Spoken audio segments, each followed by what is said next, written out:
kalakihan sa pagsasalig ng tono. Nais ni Hari na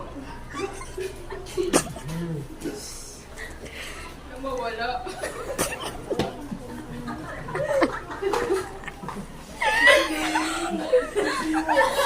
Wala, for the poker face naman si Juliana. Oh, di siya natutuwa. Seryoso siya. Quiet na. Pwede na! Oh, game na. Okay, tama na. Kaisipan ni Hari.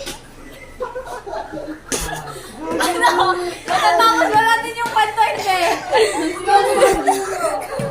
Gago. Hari. Na mawala si Yom.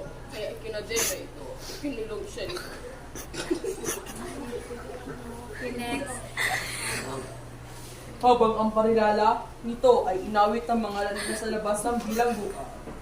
Bigla siyang nakaulagpos sa tanikala na hindi nakikita ng bantay.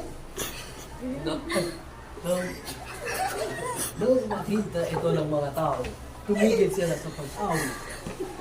Umakas siya at naninirahan sa watwa, kasama ang mga taong naninirahan sa kagubatan. Nagsanay mabuti sa paghawak ng busog at palaso na kinalaunan ay nanalo siya sa paligsahan ng pagpana. Ito pala, pakana ng hari upang siya ay madakil at muli wala man siyang nakatakas. Kakaunti lang ang nakakaalam tungkol sa matagumpay na pagwawagi ni Lyongo sa digmaan laban sa Manggala. Kaya nagbigay ng hari ang kanyang anak na dalaga upang ang bayan si Dalawa ay makahilang sa kanyang Panginoon.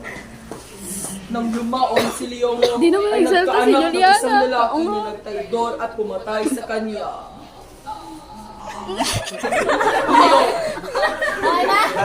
Leong!